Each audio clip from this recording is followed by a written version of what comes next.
Talaga? Diyan nakatira ang tatay mo?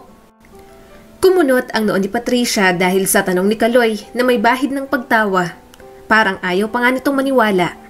Talaga namang doon nakatira ang kanyang tunay na ama. Sa village ng mga mayayaman na natatanaw nila ng mga oras na yon. Napairap si Patricia.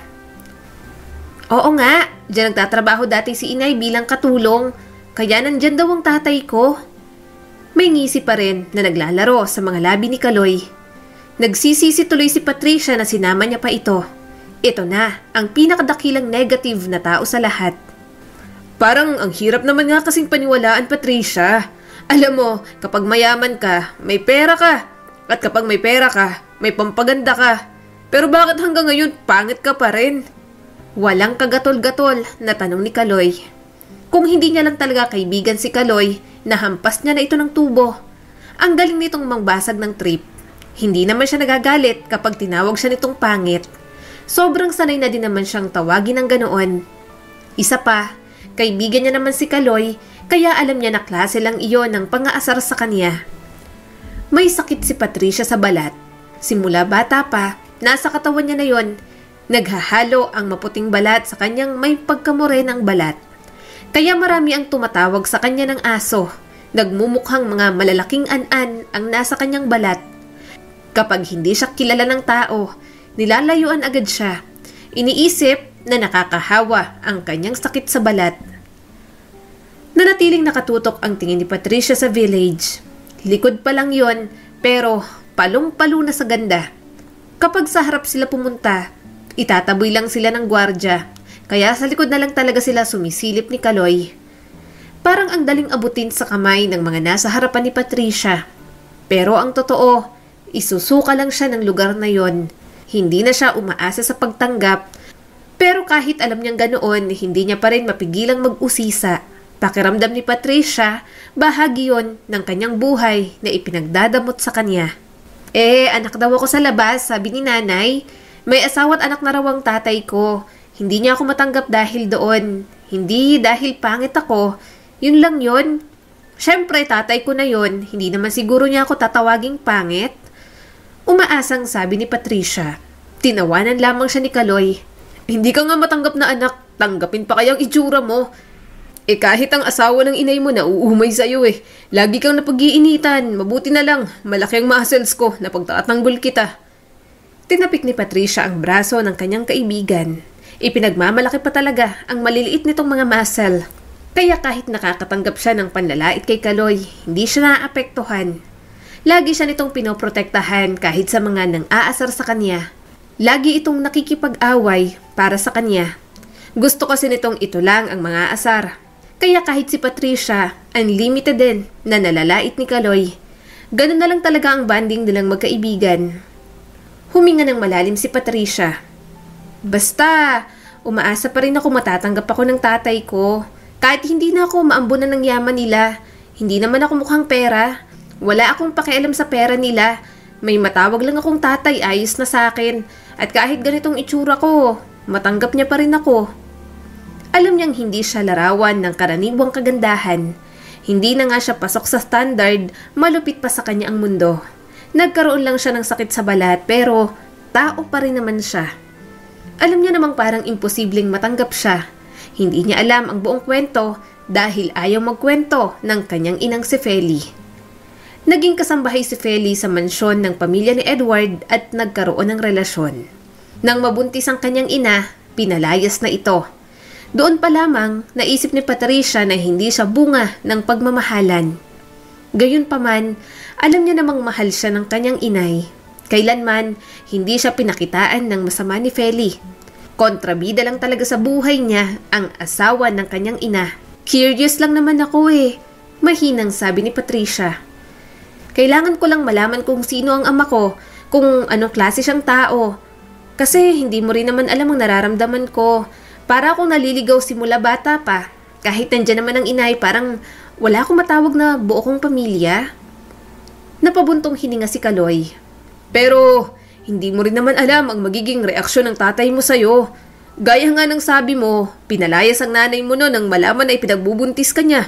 Ano pa kaya ngayong lumabas ka, Patricia? Pinilit pa rin niyang paasahin ang sarili. Malay mo, biglang magbagong isip, mag-change of hearts, ganon. Hinila na siya ni Kaloy.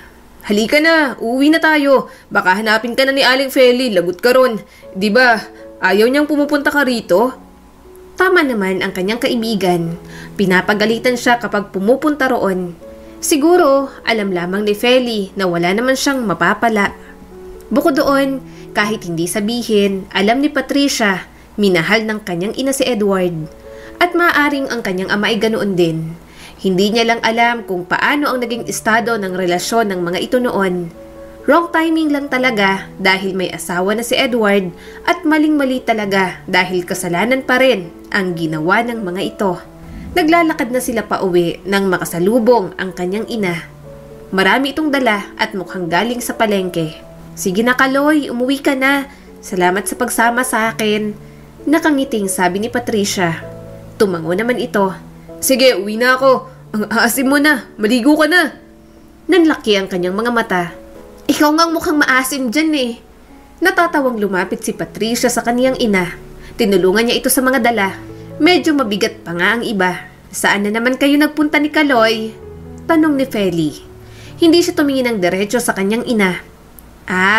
Dyan lang po nay. Sa tabi-tabi. Kumain lang po kami sa tusok-tusok.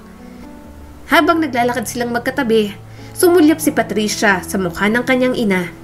Halata ang pagod at stress sa mukha nito. Nagtatrabaho lang ito sa lugawan at all around pa. 400 lang ang sahod, hindi pa magkasya sa kanila maghapon. Minsan nga'y naaawa na siya sa kaniyang ina, kaya sinisikap niyang mag-aral. Mabibigyan niya rin ng magandang buhay ang nanay na si Feli. Parang ang dami niyo pong pinamili ngayon ay. Pansin niya sa mga dala nila. Tumango naman si Feli. Oo, Patricia, habang mura pa. Saka masikip pa palagi sa palengke. Nakakapagod kung araw-araw akong makikipagsiksikan. Kaya mabuti na yung may stock tayo. Pero duda siya kung tumagal iyon.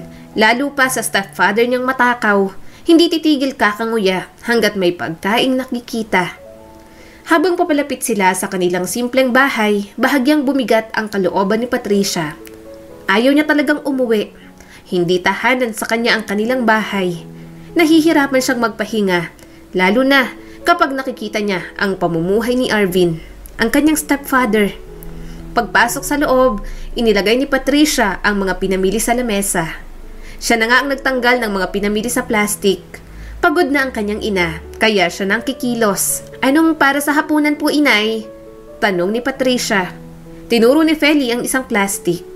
Yung bangus, Patricia, iprito mo na lang. Alam ko namang paborito mo yan, lalo na yung bangus belly. Kaya i-reserve mo na agad sa iyong gitna. Napangiti si Patricia. Kaya mahal na mahal niya ang kanyang ina. Palagi siya nitong iniisip. Maraming pagkukulang, pero hindi sapat para matawag na pinapabayaan siya. Mula sa sala, dinig na dinig ni Patricia ang pamilyar na ungol ng kanyang stepfather na si Arvin. Nakahandusay sa upuang kawayan ang asawa ni Feli, nanonood ng telebisyon at may kalahating laman na bote ng beer na nakapatong sa lamiseta nila. Wala talagang kwenta. Bubulong-bulong ni Patricia. Jeepney driver si Arvin. May kinikita pero kaunti pa rin ang ibinibigay sa kanyang ina. Paanong hindi kaunti? Kalahati ay napupunta sa alak at sigarilyo nito. Parang maghihingalo kapag hindi nakalaklak. 3 silang magkakapatid. 2 kapatid niya sa kanyang ina, kaya kahit gustuhin man ni Feli na humiwalay na, hindi nito magawa. Alam din naman ng kanyang ina na tamad at mabisyo talaga si Arvin. Hindi lang mahiwalayan dahil kulang ang kinikita nito sa lugawan. Hindi pa sila kayang buhaying 3 ng sahod na iyon. Dapat may katulong talaga ito sa pagtatrabaho. Gusto niyang tumulong para naman malayasan na nila ang walang kwentang si Arvin. Yun nga lang, gusto ng kanyang ina na unahin ang kanyang pag-aaral, na kahit anong mangyari, kailangan niyang magkaroon ng diploma. Natatakot kasi ang nanay ni Patricia. Sa itsura niya, baka walang tumanggap sa kanya. Kaya kahit magkaroon man ng diploma, magawa niya. Para kahit papaano may sandata siya kapag humarap na siya sa mas malaking mundo. Laitin man si Patricia, may ihaharap pa rin siya dahil nakapagtapos siya sa pag-aaral. Bakit ang tagal mo, Feli? Anong oras na? Gutom na ako. Ang bagal-bagal mo. Reklamo ni Arvin. Bumubulong-bulong si Patricia. Kung ikaw ang bumili, di sana may pinapakain ka na sa mga bulate mo sa tiyan. Reklamo ka ng reklamo? Ang laki-laki mo namang tao. Mahina siyang siniko ng kanyang ina. Manahimik ka nga, baka marinig ka. Napabuntong hininga na lang si Patricia. Kaunting tiis na lang talaga. Gagawin niya ang lahat para magkaroon ng trabaho at maraming pera. Iaalis niya ang kanyang ina at mga kapatid sa poder ng kanyang stepfather. Eto na nga, magluluto na. Sagot na lamang ng kanyang ina. At ikaw naman, Patricia, mabutit narito ka na. Lagi ka na lamang nasa layasan. Ang kalat-kalat dito sa bahay, hindi ka naglilinis. Walang hiyang bata to. Pagbubunga nga sa kanya ni Arvin. Napairap si Patricia. Palagi siyang naglilinis sa bahay. Si Arvin lang naman talaga ang nagkakalat. Parang ahas din at kung saan-saan nag-iiwan ng mga pinaghuhubaran. Lagi na lamang siya nitong hinahanapan ng mga mali. Deadman na lamang talaga siya minsan. Wala rin naman kasing kwenta ang mga salita nito para sa kanya. Masipag ako at naglilinis ako ng bahay. Nagkakalat ka lang? Diretsyong sabi ni Patricia dito. Ibinaling ni Arvin ang tingin sa kanya. Anong sinabi mo? Bastos ka talaga. Laging magaspang yung ugali mo. Nandito ka naman sa pamamahay ko. Hindi ka matatawag na masipag kung isang beses mo lang ginagawa. Nabitiwan niya ang mga bangus na kanyang hinuhugasan. Sa sobrang lakas ng pagbatok sa kanya ni Arvin, parang natanggal yata ang kanyang ulo. Ang hilig talaga nitong manakit sa kanya. Arvin, ano ba? Huwag mong saktan ng anak ko. Matalas ang boses ni Feli. Wala kang karapatang saktan si Patricia. Ako ang nagpapakain sa sarili kong anak kaya wala kang karapatang batukan siya. At itong bahay, oo, nakikitira kami pero asawa mo ko. Kaya may karapatan din ako sa pamamahay na to. Dinuro pa siya ni Arvin. Sumasagot eh. Tinulak ni Feli ang asawa. Tama na. Hindi ka na ulit magsasalita ng ganyan sa anak ko. Palaging siyang kumikilo sa bahay kapag wala ako. At wala siyang ginagawang masama para matanggap ang mga pangiinsulto mo. At kung sumasagot man siya, dahil sumusobra ka na rin naman. Kung naiinis ka, tumahimik ka na lang, Arvin. Pinandilatan nito ang kanyang ina. Tumatapang ka na. Sinasabi ko lang. Pinagtanggol pa rin siya ng kanyang ina. Manahimik ka na. Sa mga bisyo mo, wala akong sinasabi. Kaya huminto ka na. Huwag mong pag-initan si Patricia. Lumapit sa kanya si Feli at inayos ang kanyang buhok. Pasensya na anak. Umiling naman si Patricia. Huwag po kayong humingi ng sorry. Wala po kayong kasalanan, inay. Demonyo lang po talaga yung Arvin na yan. Napabuntong hininga na lang siya. Ayaw niya talaga sa magulong tahanan. Pero wala siyang choice. Kailangan muna nilang magtiis. Mabait naman nung una si Arvin pero habang tumatagal, lumalabas na rin ang tunay na ugali. Hindi na lang makawala ang kanyang ina dahil nga sa mga kapatid niya. Mabuti na lang talaga kahit pangit siya, mahal pa rin siya ng kanyang ina. Si Feli ang unang tumanggap sa kanya. Kaya alam niya rin kung papaanong tanggapin ang kanyang itsura.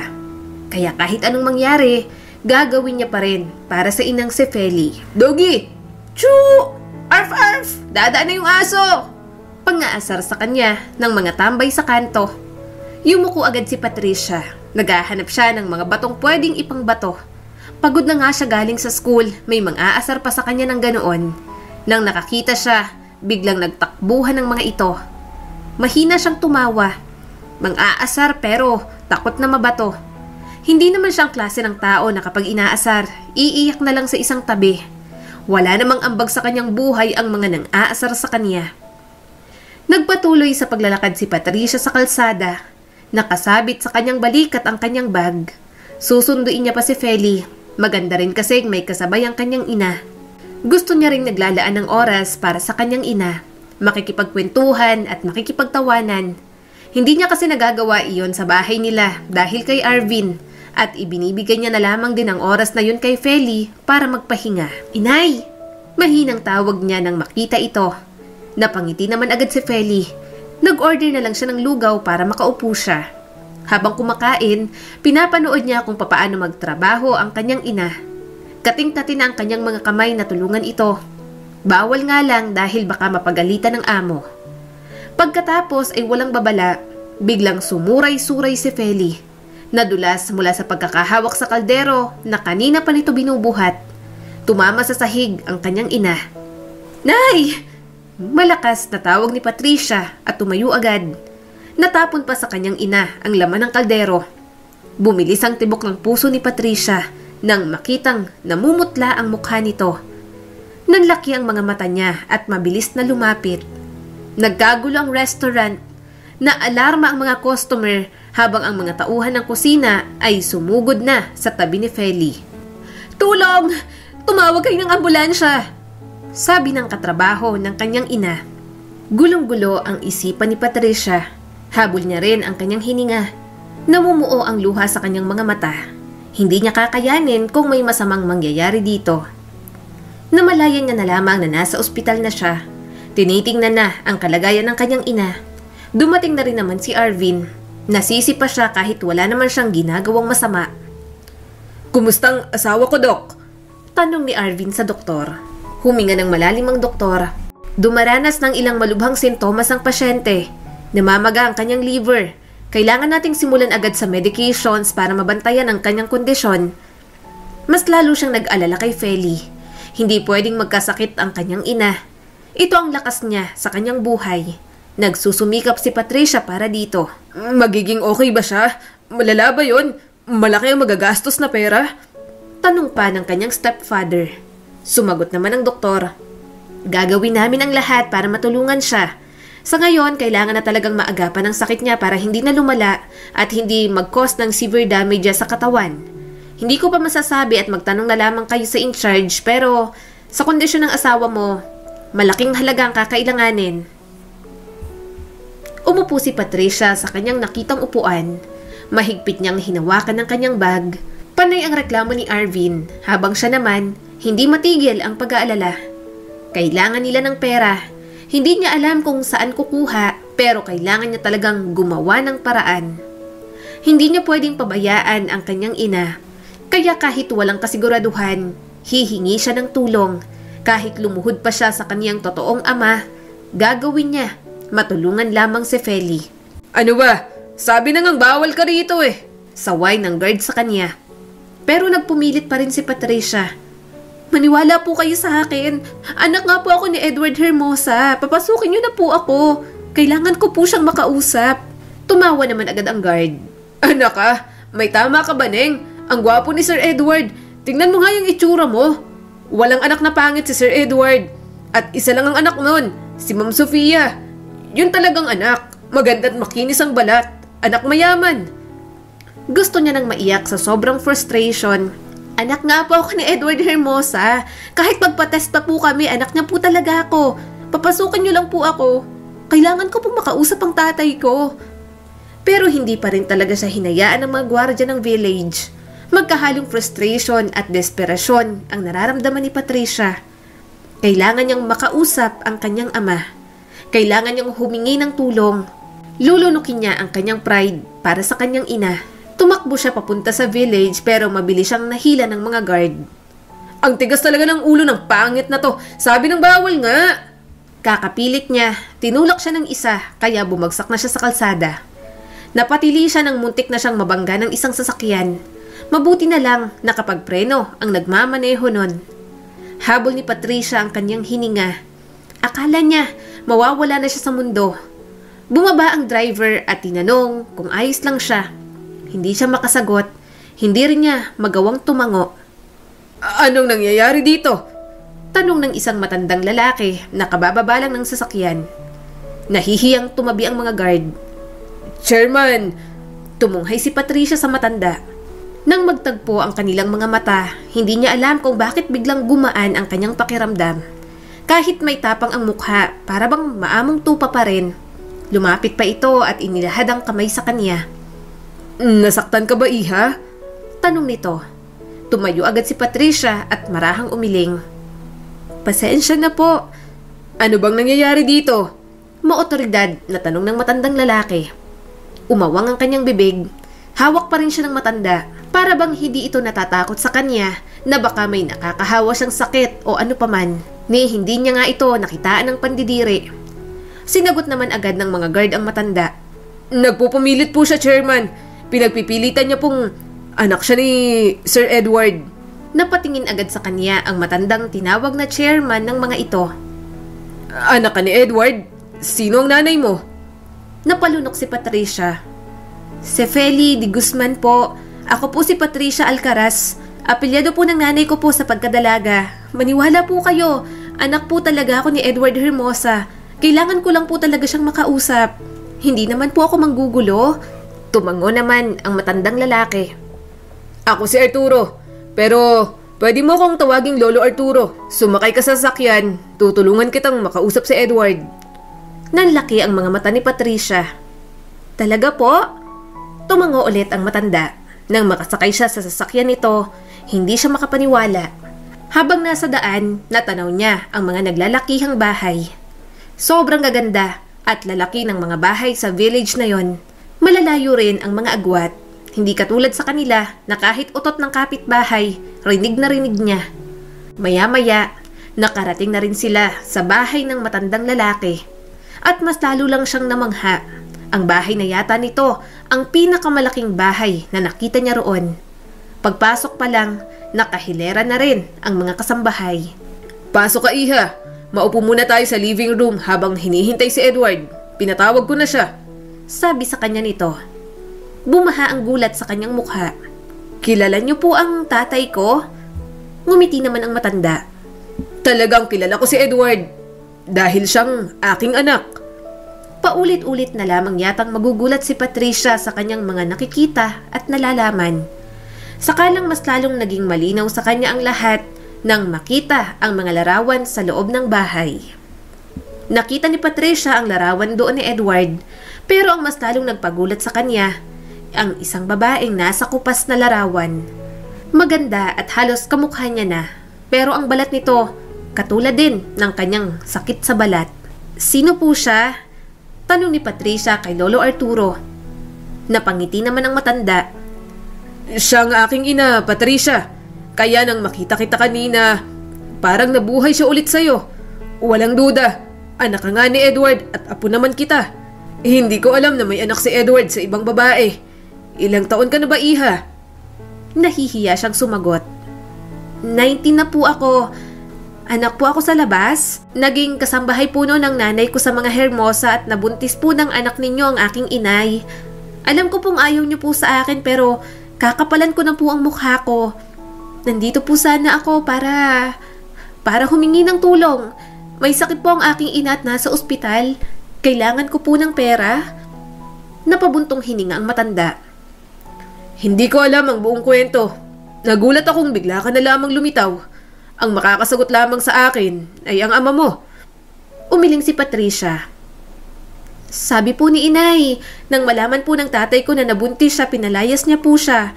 Ayaw po akong kilalanin ng tatay ko. At alam ko rin po, ikakasal na po ng panahong yun ng tatay ko po. Parang naliwanagan na ang matanda. Ikinasal siya kay Veronica, ang babaeng matagal nang naipagkasundo sa kanya. Natagalan lamang dahil mas inuuna noon ni Veronica ang career sa ballet. Pero hindi ko alam na may ibang babae na palang naging karelasyon si Edward at nagbunga pa. Mas matanda ka sa apo kong si Sofia, ni hindi ka man lang kinilala ng anak ko. Hindi na siya sumagot. Nararamdaman ni Patricia na unti-unti nang naiinis ang matanda. Maya-maya ay dumating na rin si Edward. Bigla siyang kinabahan nang magtagpo ang kanilang paningin. Ang kanyang amang tinitingnan niya lang sa mga magazine at articles. Nasa harap niya na mismo. At sa tingin pa lang nito, alam niyang kilala siya nito. Para bang alam nitong nag-e-exist siya sa mundo. Napasinghap si Patricia nang biglang tumama ang kamao ni Lolo Arturo sa mukha ni Edward. Gulat na gulat siya. Parang isang kalmado, masiyahin at malumanay na tao si Lolo Arturo. Kaya nagulat siya nang makita itong galit na galit sa kanyang ama. Nanginginig sa galit si Lolo Arturo. Bakit, Edward? Bakit hindi mo sinabi sa akin? Paano mo na itago sa akin ang ganitong kahalagang pangyayari sa buhay mo? Ha? Wala ka na bang puso? Pagkatapos mong gawing babae mo ang nanay nito at mabuntis, pababayaan mo ang anak mo? Hindi may pagkakaila. Walang dapat patunayan ng batang to. Kamukhang kamukha siya ni Mama noong nabubuhay pa. At namana niya ang sakit ng pamilya natin. Tapos pinabayaan mo? Parang biglang nanliit si Edward. Patawarin niyo po ako, Papa.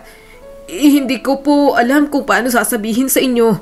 Bumalik na po nun si Veronica. Ikakasal na po kami. Hindi niya po ako matatanggap kapag nalaman niyang nakabuntis po ako ng ibang babae. At hindi naman po seryoso ang nangyari sa amin ni Feli noon. Isang suntok na naman ang inabot ng kanyang ama kay Lolo Arturo. Anong hindi seryoso? Anong ginawa ninyo? Nagbahay-bahayan? Paanong hindi seryoso kung may nabuo? Parang ang hirap magalit sa kanyang ama. Tila ang kanyang Lolo Arturo ang gumaganti para sa kanya. Ito ang nagagalit para sa kapabayaang ginawa ni Edward sa kanya. Lolo, tama na po. Pigil niya rito. Tingnan mo, Edward. Tingnan mo ang anak mo. Kamukhang kamukha siya ni Mama. Isang hermosa si Patricia at pinabayaan mo. Magkahalong gulat at pagmamakaawa ang boses ni Patricia habang humahakbang. Nanlalaki ang mga mata niya. Nag-aalala na siya sa matanda. Baka makasama pa rito kapag sobra pang nagalit. Ayaw niyang magkagulo sa pamilya ng mga ito. Gusto niya lamang matanggap at kilalanin. Bumaba ang tingin ng matanda kay Edward. Nanginginig ang boses na may halong lungkot at galit. Nakakahiya ka, Edward. Pinabayaan mo ang sarili mong laman at dugo. Si Patricia, ang aking apo, nagdusa dahil sa'yo. At sa ilang taon na lumipas, hindi ko alam. Paano mo siya naitago sa akin ng ganito? Paano mo napabayaan ang sarili mong anak? Nagsusumamo ang boses ng kanyang ama. Pakiusap, Papa. Huwag mong sabihin sa asawa ko. Huwag mong sabihin sa anak ko. Nagkamali ako pero ayokong sirain ang aking pamilya. Susubukan ko pong makabawi sa kanya. Basta wag niyo pong sabihin sa lahat na may anak ako sa ibang babae. Masisira po ako sa aking mag-ina at sa lahat ng tao. Magiging kahihiyan ako sa lahat, Papa. Naninikip ang dibdib ni Patricia habang nakatingin sa kanyang ama. Nakikita niya ang desperasyon sa mga mata nito. Ang takot na mawala ang lahat ng itinayo nito. Para bang siya pang magiging dahilan ng pagkasira ng buhay nito, gayong hindi niya naman hinihiling na maipanganak sa mundo. Alam niya ang mga pagkukulang ng kanyang ama. Batid niyang hindi naman ito mahal si Feli na kanyang pinakamamahal na ina. Gayunpaman ang makita ito ngayon na mahina at desperado para lang hindi masira ang pamilya, nakakadurog ng kanyang puso. Hindi niya maiwasang tanungin ang sarili. Paano naman si Patricia? Paano naman ang kanyang kapakanan? Ni minsan ba, inisip ng kanyang ama ang tungkol sa kanya?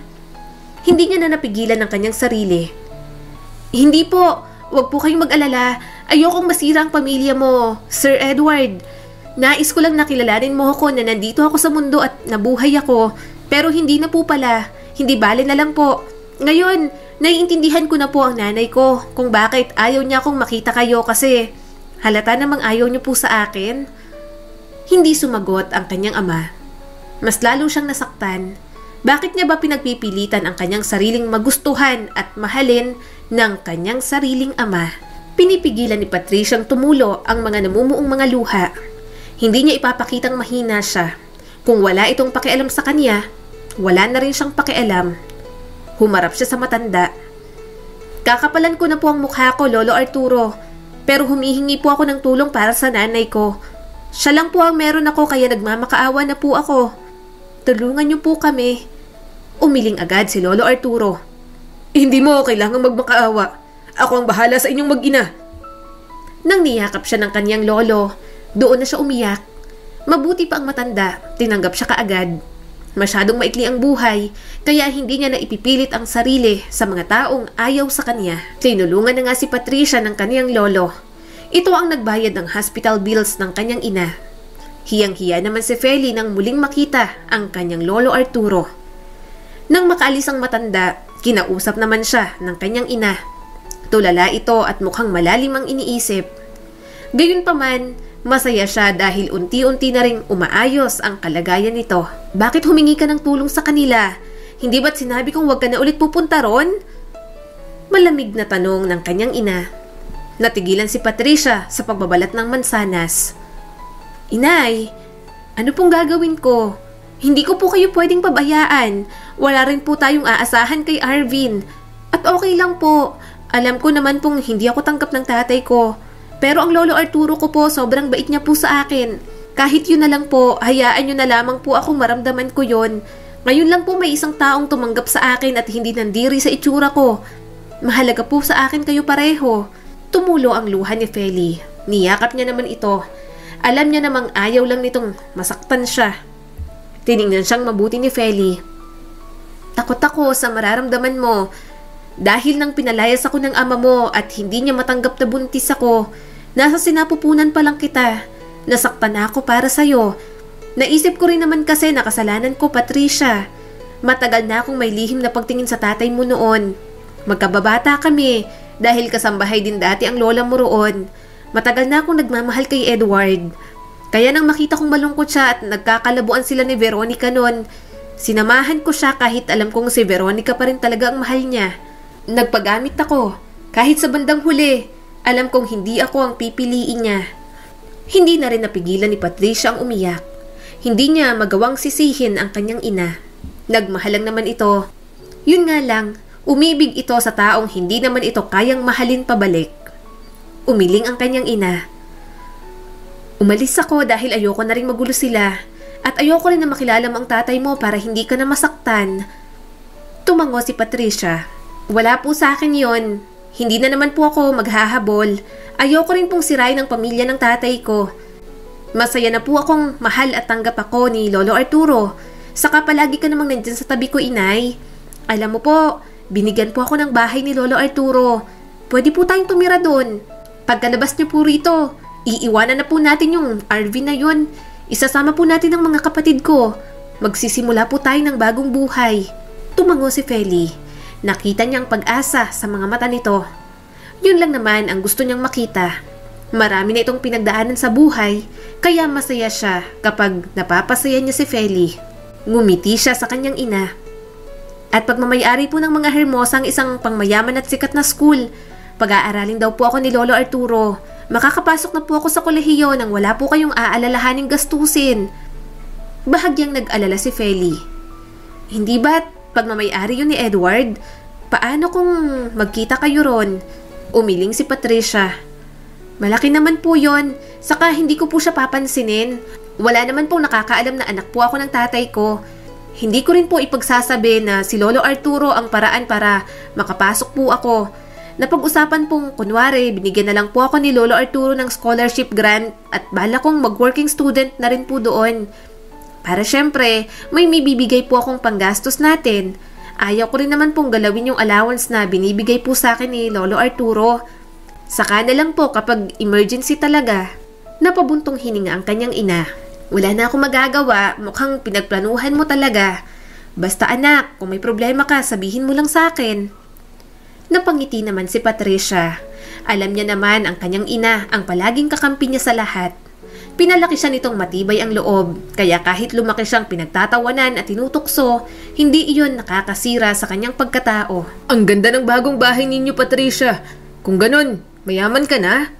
Tanong ni Kaloy pagkatapos uminom ng juice. Mahina siyang tumawa. Baliw, hindi. Lolo ko yung mayaman. Hindi pa ako mayaman. Magpapayaman pa lang. Gumuhit ang ngiti sa mga labi ni Kaloy. Masaya ako para sa'yo. Hindi ka man kinilala ng tatay mo. Kinilala ka naman ng lolo mo. Thankful din naman siya roon. Kung hindi siya naglakas loob, baka hindi niya natatamasa ang lahat ng ito ngayon. Baka nasa poder na naman sila ni Arvin at hindi niya na lamang may isang tao pang kayang magmahal sa kanya. At iyon ang kanyang Lolo Arturo. Ang sarap mo palang magluto, apo. Nakangiting sabi ng kanyang lolo nang bumisita ito sa kanya. Napangiti naman si Patricia. Opo naman po, saka natuto na rin po ako sa inay. Napatingin si Patricia kay Feli na nahihiya pa rin. Pero wala naman itong dapat ipag-alala. Mabait naman ang kanyang lolo. Nahihiya lang siguro ito dahil nga sa nangyaring relasyon sa pagitan nito at ni Edward. Patricia, sigurado ka bang gusto mong maging part-time janitress sa school? Apo kita at binibigyan kita ng pera. Hindi mo na kailangan magtrabaho ng ganun. Mas matutuwa ako kung mag-aaral ka lang. Pilit pa ng kanyang lolo. Napangiti siya. Lolo, alam ko po nag-aalala kayo, pero nakapag-desisyon na po ako. Gusto ko pong magtrabaho bilang janitress doon sa school. Gusto ko rin po kasing kumita ng sarili kong pera. Bakas pa rin ang pagtutol sa mukha nito. Patricia, naiintindihan ko na gusto mong maging independent.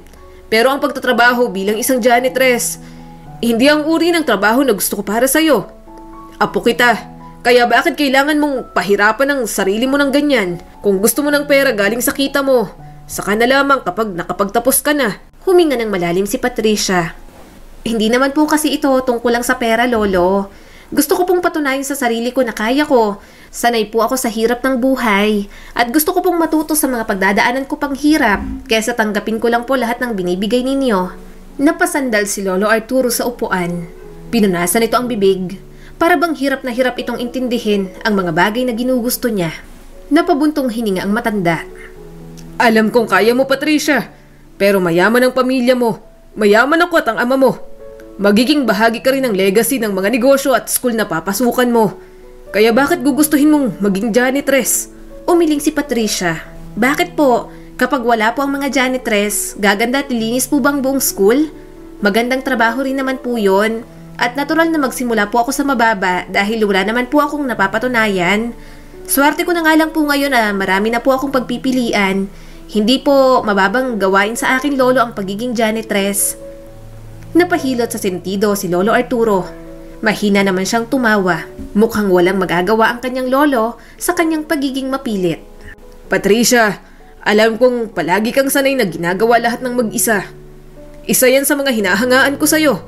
Kaya hindi ko maintindihan bakit ka nagawang ipagtabuyan ni Edward. Sabi pa ni Lolo Arturo. Malungkot siyang napangiti. Isang rason kung bakit ayaw niyang tumanggap ng tumanggap mula sa kanyang lolo dahil natatakot siyang isumbat sa kanya lahat. Hindi pa man siya tanggap ng kanyang amang si Edward at hindi rin panghabang buhay na buhay ang kanyang Lolo Arturo. Kaya dapat marunong pa rin siyang tumayo sa kanyang sariling mga paa. Huminga ng malalim si Lolo Arturo. Sige, Patricia, kung ito talaga ang gusto mo, hindi na ako hahadlang. Ipangako mo lang sa akin na aalagaan mo yung sarili at hindi mo hahayaang mapagod ka ng sobra sa trabaho. Okay lang din sa akin tumigil ka. Anong panahon man ang gusto mo? Mahina siyang tumawa. Kung sa matanda siya lumaki, baka spoiled brat na siya. Sobrang mapagbigay ng kanyang Lolo Arturo pagdating sa kanya. Excited na si Patricia pumasok. College student na siya kaya alam niyang mahirap ang mga aralin. Pero bukod sa lahat ng inaasahan niya, may mas higit pa siyang haharapin sa pagpasok niya sa school na yon. Nakatayo si Patricia sa bukana ng engrandeng universidad. Sobrang lakas ng tibok ng kanyang puso. Ni sa panaginip, hindi niya naisip na makakapasok siya at makakapag-aral sa ganoong klaseng kagandang eskwelahan. Prestigious school at may historical background ng school na pagmamay-ari ng mga Hermosa. Huminga ng malalim si Patricia at umayos ng tayo. Papasok na sana siya, pero pinigilan siya ng security guard. Bakit ka papasok rito? Bawal ka rito, sabi ng guard sa kanya at tiningnan pa siya ng mapanghusga. Kumunot ang noo ni Patricia. Anong bawal? Estudyante po ako rito, Manong. Tiningnan siya nito mula ulo hanggang paa. Estudyante? Nasaan ang ID mo? Wala pa po, kukunin ko pa nga lang po sa loob. Bago lang po ako, freshman. Sagot niya naman. Tinulak pa siya nito. Sinasabi ko na nga katulad ka ng ibang nagpapanggap na kunwari estudyante dito na gustong makalusot para maghanap ng mabibiktimang mayayaman. Umalis ka na, bawal ka rito. Nanlaki ang mga mata ni Patricia. Ano pong sinasabi niyo? Estudyante nga po ako rito. Natigilan lang ang guard nang biglang sumulpot ang personal assistant ng kanyang Lolo Arturo. Hinila agad siya nito mula sa gwardya. Anong ginagawa sa iyo, Ma'am Patricia? Bulong sa kanya nito. Tiningnan niya ng masama ang guard na sobrang mapanghusga. Pinapaalis ako, hinahanapan ako ng ID. Sinabi ko na ngang estudyante ako rito at bago pa lang. Ayaw niyang maniwalang dito ako nag-aaral. Tumango naman agad ang personal assistant ni Lolo Arturo. Maya-maya pa may tinawagan ito. Pagkatapos ng tawag, bigla na lang itong nagbitiw ng mga salitang labis na nagpagulat kay Patricia. Tanggal ka na sa trabaho mo. Galing ang memo mula sa chairman. Hindi ka na pwedeng magtrabaho dito simula ngayon. Seryosong sabi ng personal assistant habang nakatingin sa guard na nanlait sa kanya. Humarap naman sa kanya ito. Inilahad nito ang bukas na gate at hinayaan siyang pumasok. Naaawa siya sa guard na nilait at pinagtabuyan siya. Pero pakiramdam ni Patricia, deserve din naman ng guard iyon. Sa lahat ng tao, mayaman man o mahirap, hindi dapat ito ganoong makitungo. Pagpasok niya, nawala na rin sa isip ni Patricia ang nangyari kanina. Bumalik na naman ang kanyang pagkamangha sa lugar. Nang mga oras na yun lamang siya nakakita ng lobby sa school na may malaking chandelier. Parang hotel ang pinasukan niya sa halip na school. Paglabas niya roon, bumungad naman sa kanya ang malawak na soccer field. Napangiti siya nang makita ang mga naglalaro. Pero habang naglalakad siya, hindi nakaligtas sa kanyang pandinig ang mga usapan at tingin ng mga tao sa kanya. Nakita mo ba yung babaeng yun? Yung nasa second row? Yung parang batik-batik ang balat? Like, ew, baka mahawa tayo. Bulong ng isang boses, may kasama pang pangaalipusta. Oo, sagot ng isa. Scholar yata sa school yan. Mukhang cheap. Clothes pa lang oh. Pero seryoso, tingnan mo siya. Walang style at mukhang walang pera. Ano nangyayari sa school? Joke ba to? Namumula ang pisngi ni Patricia habang pilit na binabaliwala ang mga boses. Bagong paligid kaya hindi niya alam kung papaano kikilos. Pinilit niyang huwag na lang pansinin ang mga naririnig. Hindi siya bagay dito, sabi pa ng isang maarteng babae. Prestigious institution ng school natin. Paano nga ba nakapasok ang isang katulad niya? Siguradong may pagkakamali. Baka naman kabit ng may higher position dito sa school. Tumawa naman ang kasama nito. Kabit? Sa pangit na yan magiging kabit? I don't think so. Pilit na pinapakalma ni Patricia ang kanyang sarili. Baka maipakita niya pa ang ugaling kanal sa mga maaarating nilalang sa paligid niya. Gusto niya lang namang mag-aral ng matiwasay. Pumunta siya sa registration desk kahit namamahala, parang mas mayaman pang tingnan sa kanya. Napaangat ang tingin ng babae sa kanya. Napa-second look pa nga. Parang hindi makapaniwalang may katulad niyang papasok sa school na yon. Welcome to the university, Miss Alcaraz. Sabi ng babae. Ang tono nito ay magalang pero nakakairita pa rin. Aayusin po muna namin ang schedule mo. Please wait here. Tumango si Patricia at umupo sa malapit na waiting area. Binabaliwala niya na lamang ang mga titig ng mga dumadaang estudyante. Natatagalan na siya. Mas lalo siyang naiilang na nandun lamang at naghihintay. Anong ginagawa niya rito? Pabulong ng tanong ng isang estudyante. Kahit rinig niya pa rin naman. Tumawa naman ang kausap nito. Hindi ko alam. Balita ko, isa siyang mahirap na babae. First time, may tatanggaping scholar ang school. Charity case for sure. Sa wakas, tinawag na ng babae sa mesa ang kanyang pangalan. Dali-dali siyang umalis doon. Yun nga lang, sa sobrang taranta niya, may nabangga pa siyang babae. What the? Bulalas pa ng maarteng babae. Nanlaki ang kanyang mga mata nang makita ang mukha ng dalaga. Sa lahat ng pagkakataon, doon pa talaga sila magkikita ni Sofia, ang kanyang kapatid sa ama. Sorry, sinubukan niya itong tulungan sa pagpupunas ng damit, pero itinulak nito ang kanyang kamay. Napasinghap na lang siya nang ibuhos ni Sofia sa kanya ang isang baso ng juice. Nag-react naman agad ang mga estudyanteng nakakita at nagtawanan. Ano bang ginagawa ng pangit na to dito? Hindi mo ba ako kilala? Ako ang anak ng may-ari ng school na to.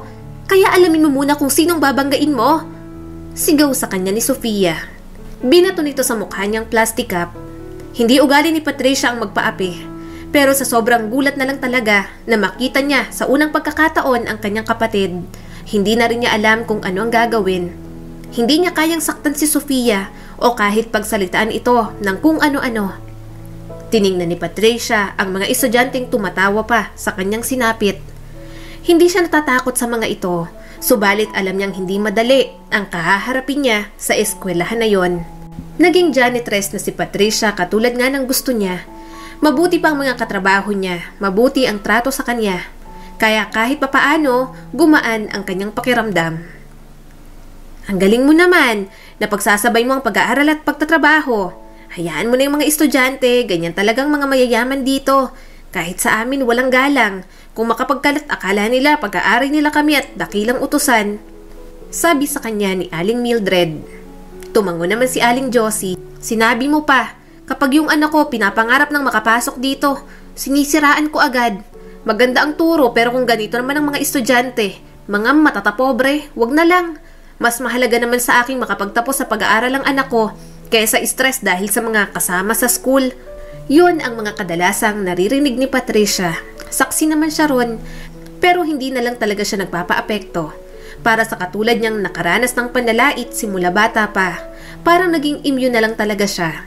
Pero kung ang kanyang kapatid na si Sofia ang manlalait sa kanya ng ganon, masasaktan siya ng sobra. "Kamustang school? Okay lang bang pagpasok mo ron?" Tanong ng kanyang inang si Feli. Tumingala si Patricia mula sa binabasang libro. "Ah, oo naman po, ayos lang po ako, inay." May kislap ng pangamba sa mga mata ng kanyang ina. "Ayos lang? Nakikipagkaibigan ka ba? Maayos bang pakikitungo sa'yo lahat ng estudyante roon?" Pinilit ngumiti ni Patricia. "Okay naman po, wag po kayong mag-alala. Kung may manlalait man po sa akin, kaya ko po yun. Hindi niyo po ba kilalang anak ninyo?" Napabuntong hininga si Feli. "Hindi lang ako mapakali, kilala mo naman ako, anak. Hindi ko mapipigilan ang mag-alala sa'yo. Kung nasasaktan ka sa sinasabi ng ibang tao, isipin mong nasasaktan din ako. Ako ang inay mo, kapag nahihirapan ka, nararamdaman ko rin yun, anak." Namumuo ang mga luha sa mga mata ni Patricia. Ayaw niyang umiyak pero mahina talaga siya kapag tungkol kay Feli. Gagawin niya ang lahat para dito, katulad kung papaano siya nito pinagtatanggol sa lahat kapag nilalait at inaapi siya. Pero matanda na siya ngayon, hindi na katulad ni Patricia na batang hindi marunong lumaban noon. Kaya niyang depensahan ng sarili. Hindi niya kayang bigyan pa ng alalahanin si Feli. Ayaw niyang mabigatan ito sa mga masasakit na katotohanan ng kinakaharap niya sa araw-araw. Hinawakan niyang kamay nito. Hindi naman po ako naapektuhan. Wag na po kayong mag-alala, wala pa po akong kaibigan pero magkakaroon din yan." Namungay ang mga mata ng kanyang ina. "Gusto ko lang makasigurado na okay ka, Patricia. Alam kong malaking pagbabago ito at gusto kong maging masaya ka. Kung may kailangan ka o kung may bumabagabag sa'yo, pwede mo kong laging kausapin." Tumango na lang si Patricia. Ayaw niyang nag-iisip ng kung ano-ano ang kanyang nanay. Hindi niya gustong problemahin pa nito ang kanyang mga sariling problema. Sa mga sumunod na araw, naging maayos naman ang pagpasok ni Patricia. Hindi niya na lang talaga iniisip masyado, pero may mga tao talagang sumasagad ng pasensya niya. Katatapos niya lang umihi nang biglang may nagtapo ng mabahong kung ano-anong tirang pagkain sa ulo niya. Nang lumabas siya, nakita niya si Sofia at ang mga kaibigan nito. Ayaw niyang patulan dahil high school student pa lang ito at kapatid niya rin. Pero sumusobra na talagang mga ito. "Hindi rito ang department niyo ah. Bakit kayo nandito at bakit niyo ginagawa sa akin to? Wala ba kayong magawa sa buhay?" Tanong niya kay Sofia. Tumawa naman ang dalaga. "Nakakainis ka kasi. Ang pangit mo. Nakakapulyot ng paligid. Poor ka na nga. Pangit ka pa." Kumunot ang noo ni Patricia. Imposibleng hindi nito nakitang itsura ng lola nila sa tuhod. Kapag tinatawag siya nitong pangit, pakiramdam niya, pati lola nila, tinatawag nitong pangit. Pero naisip niya rin na baka talagang mainit lang ang dugo ng kanyang sariling kapatid sa kanya. Inirapan siya ni Sofia. "Tara na nga girls, nakakainis ang pagmumukha ng babaeng to." Napailing na lamang si Patricia nang umalis ang mga ito. Sobrang dumi ng kanyang uniform.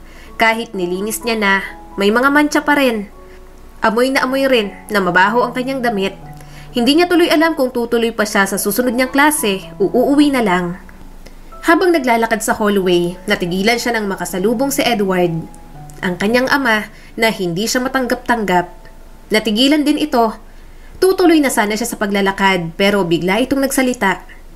"Anong nangyari sa damit mo?" Tanong ng kanyang ama. Seryoso lang siyang tumingin dito. "Bakit hindi mo itanong sa anak mong spoiled brat?" Nilagpasan na lamang ni Patricia si Edward. Ayaw niya nang makausap ito. Baka may makaalam pa na anak siya nito sa labas. Sisisihin pa siyang magdadala ng kahihiyan sa pangalan nito. Pero nang makalayo si Patricia, hindi niya na napigilan ng umiyak. Kaya ayaw niyang nakikita ulit ito. Hindi niya mapigilan ang kanyang emosyon. Pinaparamdam palagi nito sa kanyang maling na buhay pa siya sa mundo. Malakas na siyang napahagulgol. "Ano ba yan? Ang ingay! Kitang natutulog ang tao eh." Natigilan si Patricia at bahagyang napaatras nang makita si Kaloy na nakahiga malapit sa may hagdan. Napigilan tuloy ang kanyang mga luha. Umawang ang kanyang bibig nang makitang nakasuot ito ng uniform na pang security guard. "Ano namang ginagawa mo rito?" Tanong ni Patricia sa kanyang kaibigan. Ngumisi naman si Kaloy. Working student, pinayagan din ako mag-aral dito ng lolo mo para may bantay ka at may kaibigan. Grabe, ang ganda pala talaga rito at ang daming magaganda at sexy. Napairap naman si Patricia. Walang papatol sa'yo, pangit ka Kaloy. Tumawa naman ang binata. Nagsalita ang maganda. Natawa na lang si Patricia. Hindi niya inasahang gagawin yon ng kanyang lolo Arturo. Kahit hindi magtanong, inaalala talaga siya nito sa kahit na anong aspeto. Pinisil nito ang kanyang pisngi. Ayan, dapat nakangiti ka lang palagi. Maganda ka kapag masaya ka. Hinampas niya si Kaloy. Ngayon mo lang ako tinawag na maganda ah. Sandali silang nagkwentuhan doon, bahagyang gumaan ang kanyang pakiramdam. Kapag nasa tabi niya si Kaloy, mas ligtas ang tingin niya sa kanyang paligid. Pero kahit anong pilit niyang manatiling tahimik at matiwasay ang kanyang pag-aaral, talagang gumagawa pa rin ng paraan si Sofia para magulo siya. Sofia, ano ba? Tantanan mo na ako. Wala akong ginagawang masama sa'yo. Bulalas ni Patricia sa kanya. Pero tinulak-tulak pa siya ng kanyang kapatid. Hindi! Nagsumbong ka sa papa ko kaya pinagalitan niya ako. Ang lakas naman ng loob mong magsumbong sa may-ari ng school. Talagang siniraan mo pa ako sa sarili kong ama. Pinagtitinginan na sila ng ibang estudyante. May mga nag-cheer pa talaga kahit mali na ang ginagawa ng kanyang kapatid. Pero bago pa lumala ang gulo, dumating na si Edward. Sofia, anong ginagawa mo? Malakas na sigaw ng kanilang ama. Bakas ang takot sa mukha ng kanyang kapatid. Papa! Huwag mong sasaktan si Patricia. Nagkakaintindihan ba tayo? Tumingin si Edward sa mga estudyante. Alam kong ginagawa ninyo kay Patricia Alcaraz at dapat matigil na to. Walang pwedeng mangbuli-buli kay Patricia. Dahilan ako siya. At kahit sa ibang estudyante, hindi ko tinotolerate ang kahit na anong form ng bullying. Nagpo-promote ng peace at harmony ang school na to. Kaya hindi pinahihintulutan ang mga ginagawa ninyo. Umawang ang bibig ni Patricia. Hindi siya makapaniwala sa ginawa ng kanyang ama. Hindi lang siya nito kinilala bilang anak. Ipinagsigawan pa siya. Gusto niyang maging masaya pero alam niyang magiging magulo ang lahat. Kaya naman, hindi na nagulat si Patricia nang makaharap ang asawa at anak ng kanyang ama. Napayuko na lang siya nang makitang umiiyak si Veronica, ang nanay ni Sofia. Paano mo nagawa to sa akin, Edward? All this time? May anak ka pala sa labas? Puno ng hinanakit na tanong ni Veronica. Puno ng mga luha ang mga mata ng kanyang ama. Hindi kita niloko. Nagkalabuan na tayo noon nang magkaroon ako ng connection kay Feli. Pero siguro nga niloko pa rin kita dahil hindi ko sinabi sa'yo na may anak na ako bago tayo ikasal. Natakot lang naman ako. Natakot akong iwan mo kapag nalaman mo ang totoo.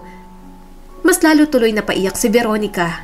Mukha pa namang mabait ang asawa ng kanyang ama. Ang kapatid niya lamang talaga ang maldita. Naglakas loob siyang magsalita. Wala po akong balak guluhin po ang pamilya ninyo. Matagal na po kaming nananahimik ng nanay ko. May sarili na rin po kaming pamilya. Ang gusto ko lang po, matanggap at kilalanin ng tatay ko. Wala naman po akong ibang gusto. Hindi po ako naghahangad ng yaman ninyo. Hindi ko rin po aagawin sa inyo ang tatay ko. Gusto ko lang po talagang makilala siya. Sorry po kung magiging kasiraan po ako sa pamilya ninyo. Niyakap siya ng kanyang lolo Arturo. Wala kang ginawang masama, apo. Hindi mo kailangang humingi ng tawad. Huwag kang mag-alala. Matatanggap din nilang katotohanan. Marahan siyang tumango. Hinatid na siya ng kanyang lolo Arturo sa kanilang bahay. Parang nasaid ang lakas niya sa lahat ng nangyari. Hangad niyang kahit nalaman ng mga ito ang totoo, maging maayos pa rin ang pagsasama ng mga Hermosa. Simula ng araw na yon, nakikita niya na si Sofia sa campus pero nahihiya na itong tumingin sa kanya. Naiintindihan niya naman yon, alam niyang mahirap tanggapin para dito ang totoo. At hindi niya rin ito pinipilit na tanggapin din siya katulad ng ginawa ng kanyang tatay. Nang malaman din ng mga estudyante sa kanila na anak pala siya ng may-ari ng school, wala nang nagtangkang magsabi ng kung ano-ano tungkol sa kanya. Hindi na rin naman naging problema dahil nagdala siya ng pride sa school. Lumaban siya sa chess sa college level at siya ang nanalo sa national competition. Sa kabila ng pagiging kakaiba, alam naman din ni Patricia na marami pa siyang kayang ipakita sa mundo. Grabe ka talaga, Patricia! Anak mayaman ka pala. Nakakahiya kung ano-anong sinabi namin sa'yo. Bulalas ni Aling Josie. Mahina siyang tumawa. Ayos lang po. Ano ba naman po kayo? Ako pa rin po ito. Sige lang po. Kain lang ng kain. Marami pa po akong pagkain sa loob. Napangiti naman si Aling Josie. Happy birthday ulit, Patricia. Nandun ang regalo namin. Pasensya ka na. Mumurahin lang yun. Ayos lang po. Masaya po ako nag-abala po kayo.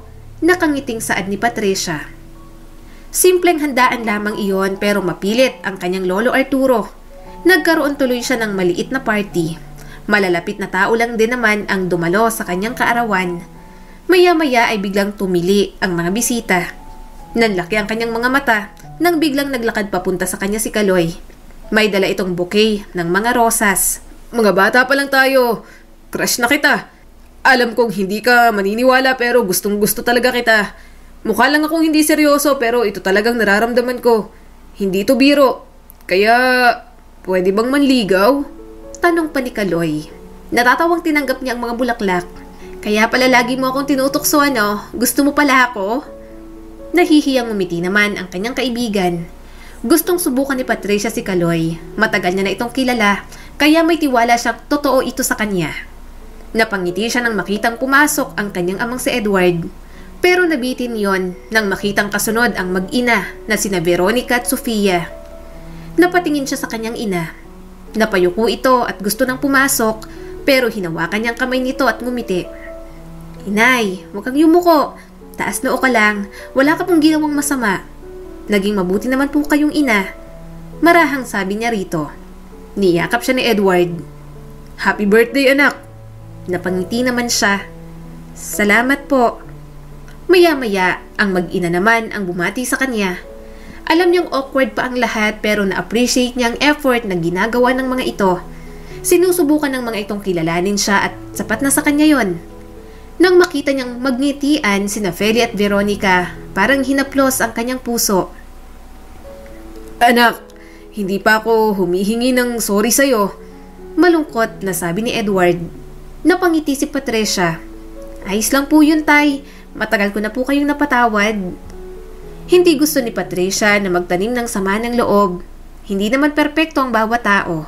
Maging siya, nakagagawa rin naman ng mga pagkakamali. Gayunpaman kahit maraming nangyari, mahalaga na tanggapin ang mga nagawang pagkakamali noon at gumawa ng mga tamang desisyon, baon ang mga natutunang aral ng kahapon. Ang kwentong ito ay nagpapaalala sa atin na hindi perpekto ang ating mga magulang. Tulad natin, tao rin naman sila. Hindi binabago ng pagpapatawad ang nakaraan, ngunit pinapakalma nito ang kasalukuyan na magdadala sa atin ng magandang kinabukasan. Kasama ang mga taong nagmamahal sa atin. Muli, ito po si Skylar Guro at sana may bago na naman kayong natutunan sa kwento natin ngayon. Maraming salamat po.